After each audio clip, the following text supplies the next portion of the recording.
राम राम। ग्रंथराज श्रीमद् भागवतम महापुराण की जय हो।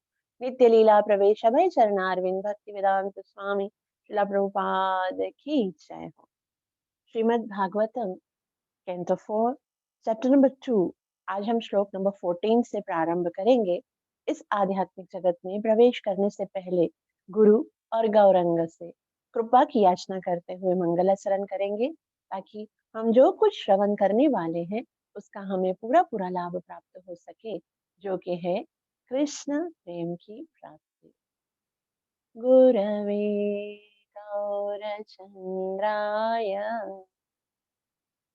राधिकाय तदालये कृष्णाय कृष्णभक्ताय तद्भक्ताय नमो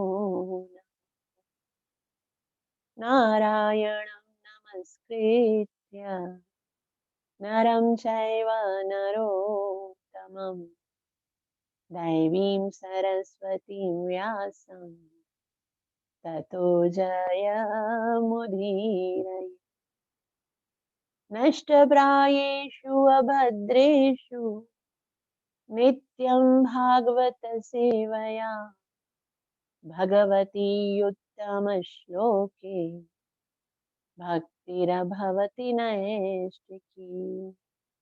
पञ्चतत्त्वात्मकं कृष्णं भक्तरूपस्वरूपकं भक्तावतारभक्ताख्यं नमामि भक्तशक्तिकम्।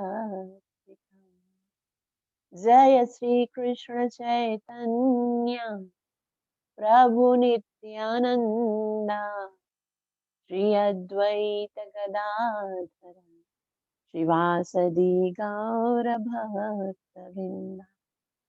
हरे कृष्ण कृष्ण कृष्ण हरे हरे, हरे राम राम राम हरे हरे।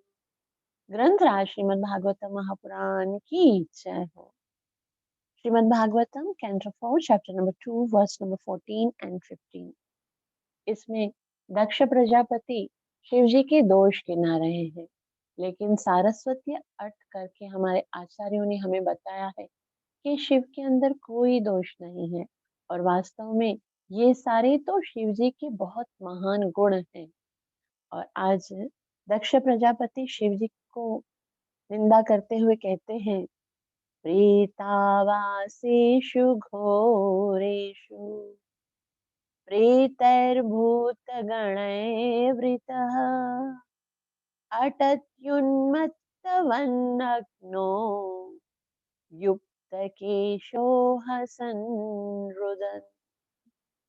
सीताभस्म कृतस्नान प्रेतस्त्रं नस्ति प्रेत प्रेतस्तन्स्त्रिभूषणम् शिवापदेशो यशिवो मत्तो मत्तजना प्रिय पति प्रमत्थानाथाना तमो मात्रात्मकात्मना। तो यहाँ पर शिव जी को विभिन्न दोषों से उन्होंने उनको उनकी निंदा की है कि वो क्या करते हैं, प्रेतावासेषु घोरेषु। प्रेतावासेषु, प्रेत जहाँ पर रहते हैं, जब जब मृत्यु हो जाती है तो शव को लेके जाते हैं ना शमशान में, तो वहां पर प्रेतावासेषु, उस जगह को प्रेतवास कहते हैं। तो शिव जी के लिए कहा कि ये तो शमशान में रहते हैं, घर में रहना चाहिए ना। स्थान की कितनी वैल्यू होती है कि पवित्र स्थान में रहना चाहिए। शमशान तो वो स्थान है जहाँ पर हम जाते हैं तो हमको घर पे आकर फौरन से स्नान करना पड़ता है, लेकिन ये तो सदैव शमशान में रहता है। और घोरेशु अर्थात भयंकर, प्रेतर भूत गणवृता, प्रेते यानी प्रेतों के द्वारा, भूत गण यानी भूतों के द्वारा वृता गिरा हुआ होता है। अब वैष्णवों के लिए एक आदेश है चैतन्य महाप्रभु का कि वैष्णवों को क्या करना चाहिए? असत संग त्याग करना चाहिए और भक्तों का संग करना चाहिए। अगर चैतन्य महाप्रभु से पूछा जाए वैष्णव को कैसे रहना चाहिए तो वो कहते हैं असत संग त्याग ए वैष्णव आचार। तो शिव जी तो सबसे महान वैष्णव है, फिर वो ऐसा क्यों करते हैं कि भूत प्रेत और शमशान में जाते हैं और इन सब से घिरे रहते हैं। उन उनको तो और भी शुद्ध वैष्णवों के साथ, ऋषि मुनियों के साथ, भक्तों के साथ रहना चाहिए ना। ये तो हमारा सिद्धांत है। तो दक्ष प्रजापति कहते हैं प्रेतवासेषु घोरेषु प्रेतर्भूत गणाव्रता। तो वास्तव में ये शिव जी का दोष बता रहे हैं, लेकिन सारस्वत के अर्थ करते हमारे आचार्य गण बताते कि ये तो वैष्णव की सबसे बड़ी करुणा है। वैष्णव सदैव उस व्यक्ति के ऊपर करुणा करते हैं जो करुणा का पात्र ही नहीं होता है। देखिए आज सबसे बड़ी करुणा क्या है कि हम भगवान के नाम की महिमा, भगवान की भक्ति के विषय में किसी को बताएं। तो आज कोई वैष्णव होगा, वो अगर किसी को बताएगा कहाँ तक जाएगा? अपने गांव में बताएगा, अपने सिटी में बताएगा, दूसरे कंट्रीज में बताएगा। लेकिन सबसे ज्यादा दुखी जीव जो बिल्कुल डिजर्व नहीं करते हैं, वो तो कौन है? वो तो शमशान के भूत प्रेत है ना। वो कितने दुखी होते हैं, उनको कितना अपने जीवन में कष्ट होता है। अगर उनको कोई भगवान के विषय में नहीं बताएगा तो उनका उद्धार कैसे होगा? तो शिव जी कितना बड़ा रिस्क लेते हैं, ऐसे भूतों और प्रेतों के पास जाकर भगवान का प्रचार करते हैं। तो ये तो उनकी करुणा है कि वैष्णव आचार में मतलब उनको पता है कि लोग उनके बारे में निंदा भी कर सकते हैं कि मैं इनका संग कर रहा हूँ, लेकिन फिर भी वो भूत प्रेतों का संग करते हैं और इसलिए करते हैं ताकि उनका उद्धार हो सके। और कुछ आचार्यगण बोलते हैं कि हमें लगता है कि हम भक्तों का संग करें, भक्तों का संग करने से भक्ति में उन्नति होती है। लेकिन आजकल हम देखते हैं भक्त लोग ही भक्तों की निंदा करना शुरू कर, क्योंकि भक्तों को बाकी लोगों को नहीं पता भक्तों की एक्टिविटीज क्या है। साधारण लोग जो हैं वो तो भले खुद भक्ति नहीं करते लेकिन फिर भी थोड़ा मन में भक्तों के प्रति थोड़ा उनका आदर होता है। लेकिन जो भक्तगण होते हैं ना वो एक दूसरे में हमेशा दोष देखते रहते हैं। वो हमेशा ये देखो सुबह मंगल आरती में नहीं आता, माला जप नहीं करता, ये ऐसे नहीं करता, ये ऐसे करता है, वो ऐसे करता है। तो भक्त लोग जो है ना वो बहुत निंदा बताते हैं और निंदा से क्या होता है? निंदा से हमारी सारी भक्ति जो है वो विनाश हो जाती है। इसलिए शिव जी कहते हैं इन भक्तों से ज्यादा अच्छे तो ये भूत प्रेत हैं। क्यों? क्यों अच्छे हैं? क्योंकि ये भले ही भूत हैं, प्रेत हैं, लेकिन किसी भक्त की निंदा नहीं करते। तो कम से कम इनके साथ रहकर मेरी भक्ति तो नष्ट नहीं होगी ना। इनके साथ इसलिए रहते हैं कि वो कभी भक्तों की निंदा नहीं करते। तो यहाँ से हमें सिखाते हैं कि अगर भक्त भक्त के साथ हम रहते हैं, वो निंदा करते तो उससे बेहतर है किसी भूत प्रेत के साथ रहना चाहिए। तो और और करुणा का कारण तो है ही है कि वो करुणा के साथ उनके साथ रहते हैं ताकि उनका उद्धार कर सकें। और ऐसा बताया जाता है कि अगर कोई व्यक्ति कुएं में गिर जाता है और दूसरा व्यक्ति जो है वो उसे निकालना चाहता है, तो उससे पहले उसके स्तर तक पहुँचना पड़ेगा, है ना? अगर कोई कुएँ में है और उसको बोलता है आ जाओ तो नहीं, उसको हाथ देना पड़ेगा, उसको डोरी देनी पड़ेगी, रस्सी देनी पड़ेगी, वो उसके निकट जाकर ही उसको ऊपर उठाया जा सकता है। तो इसीलिए देखते हैं शिव जी कि ये सारे भूत-प्रेत वो तो बहुत ही निम्न स्थिति में हैं और मुझे उनकी स्थिति में जाकर, उनका संग करके फिर उनको ऊपर लेकर आना पड़ेगा। तो यहाँ पर एक बात और समझने की है कि शिव जी की स्थिति है, वो जानते हैं कि मैं उन्हें उभार सकता हूँ। इसका मतलब ये नहीं कि हम भी उनकी नकल करते हुए भूते-प्रेतों के संग डोलते रहें और हम सोचते हैं कि हम भी करुणा कर रहे हैं, नहीं। शिव जी वो महान वैष्णव हैं कि जिन्होंने जो भक्ति की है भगवान की, हमें उनकी उनके भक्ति आदेशों का पालन करना चाहिए, ना कि उनकी नकल करनी चाहिए। उनकी नकल कोई नहीं कर सकता, वो वैष्णव में सबसे अग्रगण्य है। यदि उनकी नकल करनी है तो क्या हम ज़हर पीना शुरू कर देंगे? शिव जी की नकल नहीं करनी है, लेकिन इतना ज़रूर मानना है कि शिव जी कितने महान हैं। आगे ये कहते हैं, अटत्युन्मत्त वन्नग्नो उन्मत्त, अर्थात पागलों की तरह रहते हैं, उन्मत्त रहते हैं अर्थात पागलों की तरह। तो दक्ष प्रजापति क्या बता रहे हैं? दोष बता रहे हैं। लेकिन हमारे आचार्यगण कहते हैं कि भक्ति में पागल हैं। वो कैसे पागल हैं? जैसे उसको कुछ याद ही नहीं रहता, वो भक्ति में पागल है। वास्तव में ऐसा बताया जाता है कि जब तक कोई भक्ति में पागल नहीं हो जाता ना, तब तक वो भगवान को प्राप्त नहीं कर सकता। इसीलिए मीराबाई वो कहती हैं, लोग काहे मीराबाई बावरी, लोग जब तक आपको लोग पागल कहना शुरू नहीं करते ना, तब तक ऐसा बताया जाता है, एक आचार्य बता रहे थे कि जब तक लोगों से पागलपने का सर्टिफिकेट नहीं मिल जाता, तब तक समझो अभी तक भक्ति शुरू नहीं हुई है आपकी। भक्ति का मतलब होता है पागल हो जाओ। और जब चैतन्य महाप्रभु अपने गुरु महाराज के पास से होकर आए थे, तब वो जब नाम जप करते थे तो बिल्कुल पागलों की तरह नाम जप करते थे। तो प्रबोधानंद सरस्वती ने कहा, देखो तुम भी उसी गुरु महाराज के शिष्य हो, मैं भी उसी गुरु महाराज का शिष्य हूँ। तो मैं वेद शास्त्र पढ़ता हूँ, अध्ययन करता हूँ। तुम ये क्यों पागलों की तरह हर वक्त नाचते रहते हो, गाते रहते हो, गिरते रहते हो? तुम पागलों की तरह नाम जप करते रहते हो, तुम भी वेद शास्त्र पढ़ो ना। तभी चैतन्य महाप्रभु ने इतना ही कहा कि गुरु मोहे मूर्ख जाने करेला शासन। कि गुरु महाराज के पास जब मैं गया तो उन्होंने मुझे एक मंत्र दिया, और जब मैंने मंत्र को जपा, जब मैंने उसको जपा तो मुझे ऐसा लगा कि मैं अपनी सुध-बुध खो गया हूँ। मैं अपने आप को भूलने लगा। मैं पागलों की तरह होके गया। और जब मेरी ये दुर्दशा हो गई, तब मैं गुरु महाराज के पास वापस से गया और गुरु महाराज को कहा, "किबा मंत्र दिला गोसाई, किबा तारो बल, जपिते जपिते नाम मन होवेल पागल।" ये तुम आपने मुझे कैसा मंत्र दिया है? ये इसका कितनी शक्ति है। जैसे-जैसे मैं नाम जप कर रहा हूँ, मैं तो पागल होता जा रहा हूँ। कृपया मुझे दूसरा मंत्र दीजिए। तब गुरु महाराज ने कहा, अच्छा, नाम जपते-जपते आपकी स्थिति पागलों जैसी हो गई है।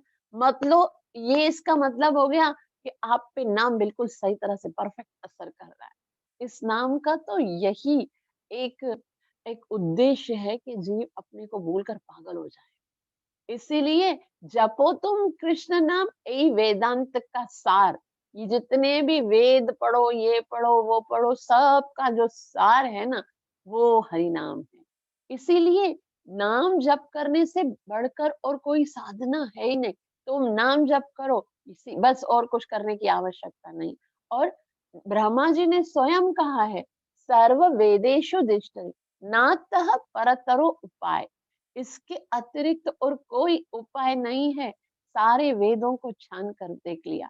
तो वास्तव में ये शिव जी जो है पागलों की तरह हरि नाम जप करते हैं। और आज हम देखते हैं लोग जो है वो भगवान के नाम में कोई प्रेम नहीं है, बस ऐसे ही। अगर करते भी हैं हम तो केवल दिखावा, लेकिन शिव जी एकदम पागल। ये अटत युन्मत्त नग्नो, नग्नो का मतलब होता है कि उनको अपने वस्त्र का भी कोई ढंग नहीं है। सारे देवी-देवता कितने सुंदर-सुंदर वस्त्र पहनते हैं। देवताओं के वस्त्रों का एक अलग टशन है ना? इंद्र को देखो, धोती होगी, उसके ऊपर करधनी होगी, आभूषण होंगे और इतना पीतांबर होगा, कितने सुंदर से पहनते हैं। और सारे देवी-देवता दूर से, मतलब अभी तक फेस नहीं आया लेकिन दूर से दिखेगा, यार ये देवता है, क्योंकि कितने अच्छे वस्त्र पहनते हैं। और उनको अपने वस्त्रों का बहुत भान होता है। मुझे लगता है डेली एक नया वस्त्र होता होगा, जो उनके पास तो अच्छे-अच्छे टेलर्स भी होंगे, रोज़ाना नया ड्रेस उनको सुबह-सुबह मिलता होगा। लेकिन शिव जी को शिव जी तो कभी कपड़े पहनते ही नहीं है। वो क्या पहनते हैं? ज़्यादा से ज़्यादा क्या होगा, मृग शर्म होगी, उसको ऐसे लपेट देते हैं, है ना? उनकी ड्रेसिंग एकदम अलग है। तो उसको बोलते हैं दक्ष प्रजापति, नग्नो। तो दक्ष प्रजापति तो क्या कर रहे हैं? दक्ष प्रजापति उनकी निंदा कर रहे हैं। लेकिन आचार्य गण बोलते हैं कि आजकल के व्यक्तियों का, यहाँ तक कि भक्तों का भी आधा समय तो वस्त्र डिसाइड करने में चला जाता है ना? कि आज मैं कौन-सी ड्रेस पहनूँ? मैं और ड्रेस के ऊपर इतना समय दिया जाता है, मार्केट में जाओ पहले फैब्रिक पसंद करो, उसके बाद उसके ऊपर जो है ना, किस तरह से मुझे बनाना है वो पैटर्न पसंद करो, टेलर को देख के आओ, फिर टेलर जो है उसमें कुछ गलती करे, उसको ओमिट करो और उसके अंदर ये बटन लगाने हैं, ये ऐसे लगाना है। मतलब आधा समय जो है ना ड्रेसिंग सिलेक्ट करने में चला जाता है। और अगर हम देखें तो साधारण जीवों के पास तो कपड़ों कितने कपड़े होंगे, भक्तजनों के पास भी देखो ना कपबोर्ड्स पूरे भरे हुए होते हैं और जब कोई प्रोग्राम होता है उनको लगता है कि हमारे पास कोई ड्रेस ही नहीं। तो कितना समय देते हैं हम कपड़ों को, है ना? वो समय बचाकर यदि भगवान की भक्ति की जाए, तो कितना सरलता से हम अपनी अच्छी सेवा साधना कर सकते हैं। लेकिन यहाँ पर शिव जी ये हमें दिखाते हैं कि इतना समय कपड़ों के ऊपर देने की आवश्यकता नहीं है। ड्रेसेस के ऊपर इतना टाइम देना कि भई ये कपड़े पहनने हैं, वो कपड़े उनको कोई फ़र्क नहीं पड़ता भाई ना ना तो मेरे की शर्म पहन लेते हैं, ना तो उसको धोना है, ना इस्त्री करना है, ना कुछ करना है, बस ऐसे ही छड़क दिया, मट्टी निकल गई, ओके हो गया। तो वो तो उनकी है ना अ, ये तो टाइम बचा रहे हैं ना ताकि ज़्यादा भक्ति कर सकें, तो ये तो उनकी प्रशंसा है। नग्नो व्युक्त केशो, व्युक्त केशो मतलब बाल तो देखो इसके, बाल भी नहीं सँभालता। ना तो कभी शैम्पू करता है, ना कंडीशनर करता है, ना बालों को सेट करता है, ना फिर कभी सैलून में जाता है। तो ये तो बता रहे हैं कि ये इनका दोष है, लेकिन सबसे बड़ा गुण तो ये है। आज व्यक्ति और कुछ करे ना करे, कलयुग का एक जिसमें कलयुग के दोष बताए गए हैं भागवतम में, इसमें एक दोष ये बताया गया कि लोग जो हैं, वो अपने बालों को बहुत समय देंगे। आज हम देखते हैं, यंग बॉयज़ होते हैं ना, वो बालों के लिए कितना टाइम स्पेंड करते हैं। वो पहले शैम्पू करते हैं, फिर कंडीशनर करते हैं, फिर हेयर ड्रायर करते हैं, फिर इसे गोल-गोल घुमाते हैं, गोल-गोल ऐसे ऐसे बनाते हैं। इतना समय बालों को देते हैं, उसमें से अगर आधा परसेंट समय भी अगर वो भगवान नाम को देते, तो कितना। लेकिन शिव जी को कोई फ़र्क नहीं पड़ता, उनको पता है यार ये बाल हैं, बाल वास्तव में शरीर की वो बाल और नाखून जो हैं, वो शरीर के ऐसे अंग हैं जिनको ध्यान नहीं देना चाहिए, कटिंग कर देना चाहिए। इतना ज़्यादा ध्यान इनके ऊपर देना कि इसको है ना, इस पे बहुत ज़्यादा टाइम नहीं देना चाहिए। साफ-सुथरा रखना चाहिए लेकिन पुरुषों को स्पेशली आजकल हम देखते हैं पुरुष लोग कैसे-कैसे बाल बनाते हैं, कैसे-कैसे कट बनाते हैं, स्पाइस कट होते हैं, यहाँ पर कुछ लिखवाते हैं, आगे अलग-अलग से बाल होते हैं उनके, अलग-अलग स्टाइल बनाते हैं। लेकिन शिव जी के लिए ये सब इम्पोर्टेंट है ही नहीं, उनका तो बड़ा-सा जटा है और जब करना होगा ना तो भी जूड़ा यहाँ पर बना के और मोलाटा बना के उसके ऊपर क्लिप लगा देते हैं शिव जी चंद्रमा का। तो वो तो इनका गुण है कि भई मेरे पास इतना समय नहीं है कि बैठ के बालों को बनाऊँ, सेटिंग करूँ। मैं तो सारा दिन भगवान का नाम जपता रहता। तो ये वास्तव में गुण है ना, कि शरीर के ऊपर क्या इतना समय, आखिर तो ये शरीर चिता में भस्म में जलना ही है, तो उसके लिए इतना टाइम क्यों लगाएँ? तो शिव जी तो युक्त केशो हसन रुदन। हसन रुदन मतलब ये पागलों की तरह कभी हँसता है तो कभी रोता है। वास्तव में ये तो दोष बता रहे हैं, लेकिन ये कितना बड़ा गुण है। और श्रीमद् भागवतम में सप्तम स्कंद में प्रहलाद महाराज के बारे में ऐसे आता है, क्वचित हसन क्वचित रोदन, कि जो भक्त जन होते हैं ना, उनका जो कंसंट्रेशन है ना पूरा भगवान के ऊपर होता है। कभी-कभी वो भगवान को देखते हैं तो भगवान को देखकर बहुत हँसते हैं, खुश होते हैं कि भगवान हमारे पास है, हम भगवान की सेवा कर रहे हैं। और कभी-कभी इतना विरह होता है, इतना विरह होता है कि वो रोने लगते हैं। जैसे महाप्रभु के विषय में बताया जाता है कि महाप्रभु को जब कृष्ण का विरह सताता था, तो वो इतना रोते थे, इतना चीखते थे और उनके आँखों से जैसे हम लोगों के आँसू ऐसे निकलते ना, तो महाप्रभु के आँसू ऐसे पिचकारियों मतलब सबको गीला कर देते थे और कभी-कभी वो ठठाक के हँसते थे। तो वास्तव में जो भक्तगण होते हैं ना, वो संसारी लोगों से बिल्कुल अलग होते हैं, क्योंकि उनका जो पूरा पूरा का पूरा भाव, प्रेम जो होता है वो भगवान के प्रति होता है। तो शिव जी भी भगवान के प्रति इतना प्रेम रखते हैं कि वो कभी हँसते हैं भगवान के विषय में सोचकर, भगवान की लीलाओं को सोच, जैसे हमारे षड गोस्वामी जन होते थे। षड गोस्वामी जन कभी-कभी भगवान की, क्योंकि उनके सामने लीलाएँ सुफूर्त होती हैं। वो भगवान को देख रहे हैं कि राधे कृष्ण कौन-सी लीला कर रहे हैं। उनके पास टाइम्स उनके सामने, जब हमारा जप प्योर हो जाता है ना, जब हमारा नाम जप अच्छे से होने लगता है, तो फिर भगवान की लीलाएँ सुफूर्त होने लगती हैं। फिर कभी-कभी राधा कृष्ण का मिलन होता है या कृष्ण कोई ठठोली करते हैं राधा रानी के साथ, तो वो हँसने लगते थे। और जब विरह होता था वो इतना रोते थे कि कभी-कभी सोचते थे कि हम गोवर्धन से ऊपर चढ़कर छलांग लगा के हम मार डालें अपने आप को। वो जी नहीं, मतलब उनको ऐसा लगता था कि जी कैसे सकते हैं हम लोग? भगवान के इतने विरह को वो उनको महसूस करते थे। तो इस तरह से यहाँ पर बता रहे हैं कि शिव जी कभी हँसते हैं तो कभी रोते हैं। वास्तव में ये इनका बहुत बड़ा गुण है कि वो भगवान से कितना प्रेम करते हैं। आगे कहते हैं, शिवापदेशो ह्यशिवो, शिवापदेशो यानी शिव का मतलब होता है कल्याणकारी, कि इनका नाम तो शिव है, नाम शिव है, लेकिन यावशो, लेकिन वो खुद क्या है? अवश्य का मतलब होता है वो खुद जो है वो शिव नहीं है, मतलब नाम तो शिव है उनका, लेकिन वो सदैव अपवित्र रहते हैं, वो शुभ कार्य नहीं करते। और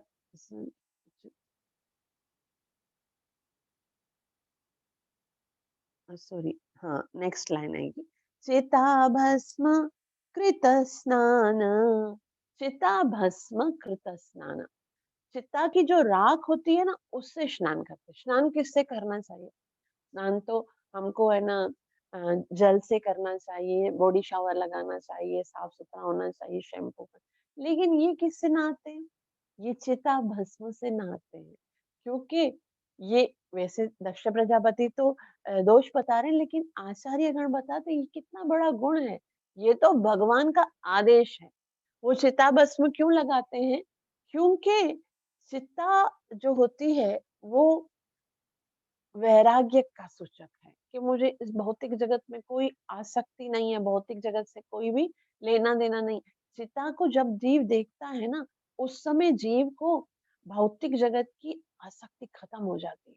इसीलिए भगवान श्री कृष्ण भगवद गीता में कहते हैं कि जन्म, मृत्यु, जरा, व्याधि, दुःख दोषानुदर्शनम, कि जीव को जाकर इन सारे दुखों को बार-बार देखना चाहिए, रियलाइज़ करना चाहिए। जन्म को जब जब कभी हॉस्पिटल्स में डिलीवरी होती है, तब देखना चाहिए कितनी तकलीफ होती है। छोटा बच्चा होता है, उसको कभी-कभी अ, उसमें रख देते हैं, उनको कितने वो लगाते हैं और किस तरह से उसको मतलब कितना कठिन होता है वो प्रोसेस।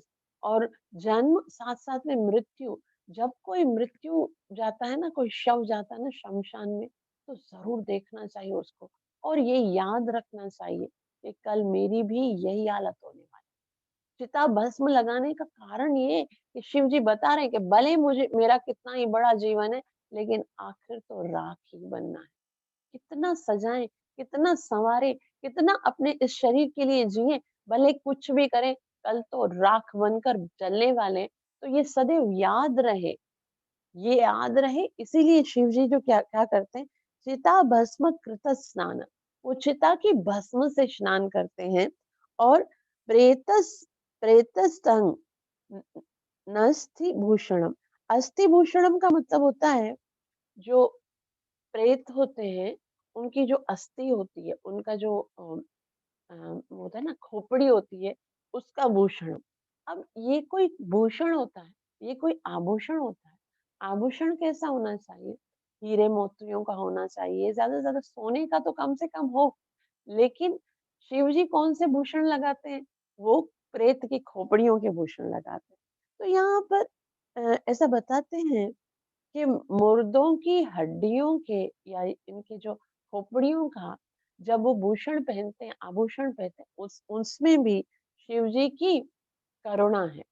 क्योंकि वो इतना प्रेम करते हैं भक्तों से कि जब किसी भक्त की मृत्यु होती है, तो वो सोचते हैं कि ये अपने मन से, अपनी बुद्धि से कितना भगवान की सेवा की है, तो इसकी खोपड़ी को ऐसे ही ठोकरें दर-दर की खाने के लिए नहीं फेंक देना चाहिए। इसकी खोपड़ी को मैं अपने हृदय से लगा कर रखूँ। इसलिए वो भक्तों की जो नरमुंड है, उनका आभूषण पहनते हैं और निस्थ भूषणम अस्थिभूषण के बाद शिवापदेश, जो नाम के शिव हैं, लेकिन वास्तव में यह शिवो, यह शिवो का मतलब होता है अमंगलमयी है। ये तो दक्ष प्रजापति बोल रहे हैं अमंगलमयी है, लेकिन जहाँ शिव होते हैं, वहां पर कभी अमंगल हो ही नहीं सकता है। जहाँ शिव का, आज हम देखते हैं जितने भी व्यक्ति लोग भगवान की भक्ति करते हैं ना, कहीं ना कहीं उनके जीवन में महादेव शिव का आशीर्वाद। तो महादेव शिव सबके लिए मंगलकारी है, क्योंकि भक्त का तो खाली दर्शन भी यदि हो जाए, गंगा के अंदर जाकर डुबकी लगाते तो कहीं जाकर पवित्र होंगे। गंगा रे परश होए पश्चाते पावन, दर्शन न पवित्र करे यही तुम्हारा गुण। लेकिन शिव जी का केवल दर्शन ही अगर किसी को हो जाए, केवल उनका फोटो भी कोई देख लेता है ना, तो भी समझो आपका जीवन जो है वो पवित्र होता है। तो शिव जी की निंदा करते हुए कहते, और कहते मत्तो मत्त जना प्रिया, मत्तो माना हमेशा नशे में रहता है। ऐसा कुछ लोग बोलते हैं कि शिव जी जो है वो नशा करते हैं, नशा करते हैं, गांजा पीते हैं, लेकिन ऐसा कहीं नहीं लिखा हुआ है। ये तो वो लोग मूर्ख हैं जो ऐसा बोलते हैं। शिव जी ने कभी, ना शिव पुराण में लिखा, ना भागवतम में लिखा कि शिव जी कभी गांजा पीते हैं, नशा करते हैं। शिव जी ने पिया था, भागवतम में बताया गया कि एक बार उन्होंने पिया था, क्या? जहर पिया था। वो भी किस लिए पिया था? क्योंकि उस समय पूरे संसार पर उस ज़हर के कारण जो है वो दुःख की घटा छा रही थी। सारा संसार जो है वो व्याकुल हो रहा था। इसलिए दूसरों पर करुणा करने के लिए शिव जी ने ज़हर पिया था। लेकिन आजकल के ढोंगी जो शिव जी के भक्त अपने आप को कहलाते हैं, वो कहते हैं कि शिव जी नशा करते हैं इसलिए हम भी नशा करते हैं। शिव जी ने भांग पिया था, शिव जी ने नशा किया था, लेकिन ऐसा नहीं है। शिव जी कभी नशा नहीं करते। एक भक्ति में आने के बाद तो एक छोटा-सा जो भक्त होता है, वो भी 4 नियम का पालन करता है। छोटे से छोटा चाय, कॉफ़ी तक नहीं पीता, तो ये शिव जी कैसे नशा कर सकते हैं? ये तो केवल इंद्रिय तृप्ति करने वाले जो तथाकथित जो भक्त हैं, अपने आप को शिव जी का भक्त कहते हैं, वही कहते हैं कि शिव जी जो है, वो नशा करते हैं। वास्तव में शिव जी जो है, वो कभी नशा नहीं करते। मत्त जना, वो नशा करते हैं तो भी भगवान के नाम का नशा करते हैं, भगवान की कथा का। जब देखो शिव जी जो है वो वार्ता करते हैं भगवान की कथा, चाहे वो पार्वती के साथ हो या किसी के साथ भी, जब भी बैठते हैं तो भागवत कथा का नशा करते हैं। वास्तव में ये भागवत कथा तो है ही नशा करने के लिए। पिबत भागवतम रसमालयम। तो यहाँ पर शिव जी की महिमा बता रहे हैं, लेकिन निंदा के विषय में बता रहे हैं, लेकिन हमको पता है कि ये शब्द जो है वो शिव जी की महिमा ही है। और पति प्रमथनाथानाम, प्रमथनाथानाम, यानी जितने प्रमथ हैं, जितने भी अ, प्रमथों के स्वामी, जो अ, ऐसे हैं जो कि पागलों के जैसे लोग हैं, सब उनके उनके ही ये स्वामी है, मतलब ये शिरोमणि है। लेकिन वास्तव में वो शिरोमणि किसके हैं? वैष्णवानाम यथा शंभु। वो अगर अग्रगण्य है तो वैष्णवों में। ये सब सुखदेव गोस्वामी ने बताया, भागवतम में लिख के आया कि शिव जी के जैसा कोई वैष्णव नहीं। तमो मात्र मकात्मना, तमो मात्रम, यानी वो तमोगुणी है, वो तमोगुण को स्वीकार करता है। वास्तव में शिव जी तमोगुणी नहीं है, ऐसा नहीं है कि शिव जी में तमोगुण है, लेकिन क्योंकि शिव जी को इस भौतिक जगत में अ, प्रलय करने का डिपार्टमेंट सौंपा गया है, इसलिए शिव जी जो है वो तमोगुण को अब प्रलय करना है, तो फिर उसके लिए तमोगुण की आवश्यकता है। भगवान जब इस संसार को रचना चाहते हैं, उनकी सृष्टि करना चाहते हैं, तो भगवान को गुणों को स्वीकार करना पड़ता है। लेकिन भगवान क्या है?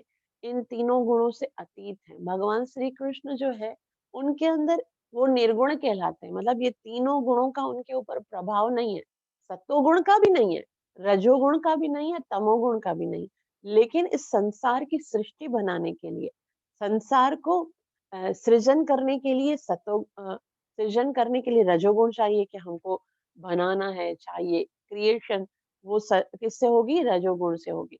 और पालन, उसको मेंटेन रखने के लिए सतोगुण की आवश्यकता होगी, और उसका प्रलय डिस्ट्रॉय करने के लिए उसको तमोगुण की आवश्यकता होगी। इसलिए भगवान श्री कृष्ण जो है वो 3 गुणा अवतार लेते हैं। 3 गुणा अवतार क्या करते हैं? उनमें से विष्णु भगवान जो है वो सतोगुण को स्वीकार करते हैं और पूरे संसार के मेंटेनेंस का जो कार्य है वो संभालते हैं। संसार में जब भी कोई प्रॉब्लम होगा, जब भी कोई डिस्टरबेंस होगी, तो ये विष्णु भगवान जो है, जो क्षीरोदक्षाई विष्णु है, वो सारा संभालेंगे। इसके लिए भगवान को आने की आवश्यकता नहीं है। भगवान तो केवल अपने भक्तों का प्रेम का आदान प्रदान करने के लिए आते हैं। तो सतोगुण से विष्णु भगवान जो है वो पूरे संसार की सृष्टि करते हैं। रजोगुण से ब्रह्मा जी जो है वो सृष्टि करते हैं, सतोगुण से पालन होता है, और तमोगुण से शिव जी इसका नाश करते हैं। तो ये तो भगवान के कार्य में सहायता करते हैं। लेकिन यहाँ पर दक्ष प्रजापति जो है वो शिव जी की निंदा करते हुए ये सब बताते हैं, लेकिन वास्तव में आचार्य गण बताते हैं कि ये सब तो शिव जी के बहुत बड़े गुण हैं। अनुवाद: वह शमशान जैसे गंदे स्थानों में रहता है और उसके साथ भूत तथा प्रेत रहते हैं। वह पागलों के समान नंगा रहता है, कभी हंसता है तो कभी चिल्लाता है, और सारे शरीर में शमशान की राख लपेटे रहता है। वह ठीक से नहाता नहीं है। वह खोपड़ियों तथा अस्थियों की माला से अपने शरीर को भूषित रखता है।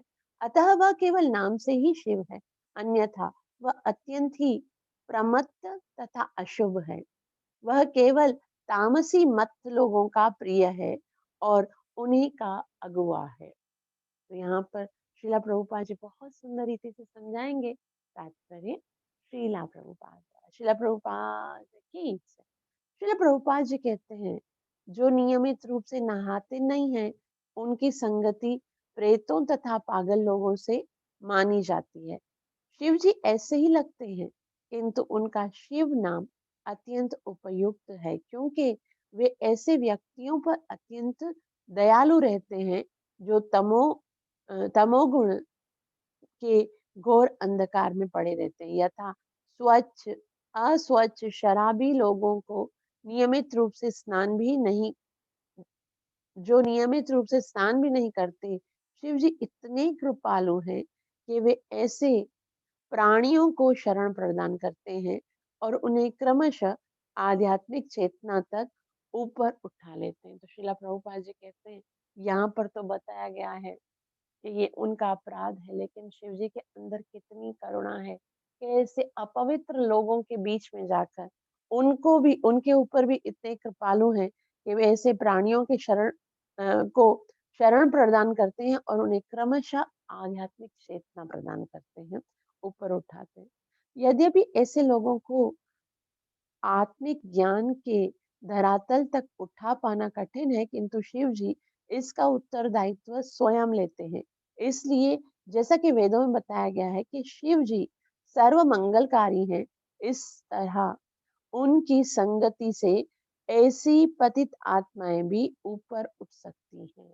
तो श्रीला प्रभुपाद जी यहाँ पर बता रहे हैं कि शिव जी को मंगलकारी बताया गया है। शिव जी समस्त जीवों का मंगल कर सकते हैं, इसलिए जानबूझ के जाते हैं, शमशान में जाते हैं, भूत प्रेतों का संग करते हैं, ताकि मैं उनका संग करूंगा, मैं उन्हें अपना संग प्रदान करूंगा, तो एक दिन वो भी शुद्ध भक्त बन जाएंगे। कितनी बड़ी करुणा है। और कभी-कभी यह देखा गया है कि महापुरुष की भेंट पतित आत्माओं के हितार्थ होती है, ना कि उनके निजी हित के लिए। यानी कि वो इससे उनको थोड़ी लाभ होगा। शिव जी अगर ऐसे भूतों-प्रेतों का संग करते हैं तो उनको कोई लाभ नहीं है, बल्कि ऐसे जो अ, भूत प्रेत हैं उनको उनको उनका लाभ होता है।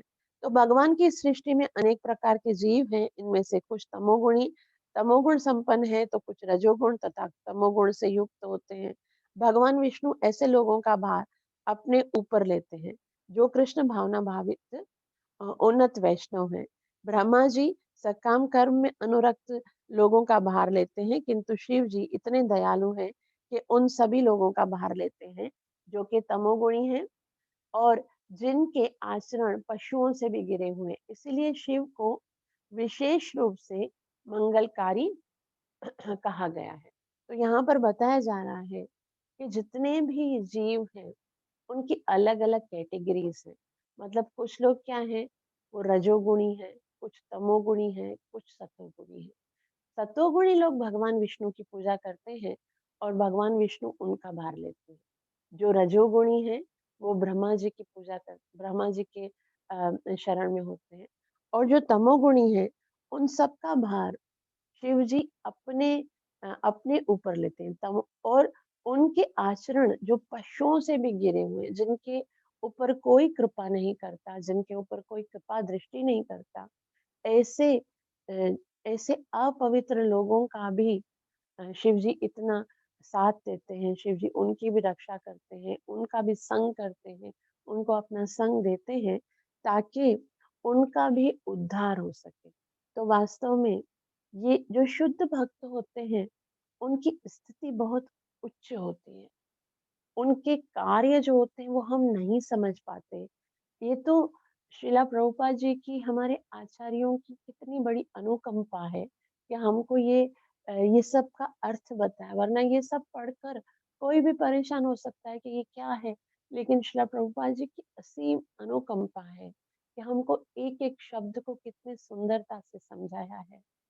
और ये सब महानताएँ जो शिव जी की यहाँ पर बताई गई हैं, अगर शिला प्रभुपाद जी हमारे आचार्यगण इतना सुंदर रीति से उनका नहीं बताते तो हम कभी ना समझ पाते। तो यहाँ तक हम रखते हैं। आप सबका बहुत-बहुत आभार जो इतना प्रेम से श्रवण किया। कृपया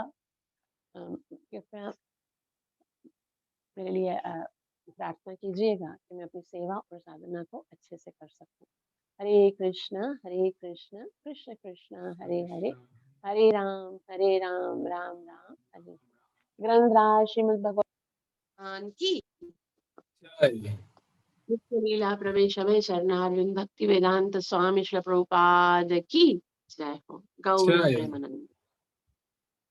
हरि हरि बोल। तो अगर किसी को कुछ पूछना है या कुछ बताना है तो बता सकते हैं इसके विषय में।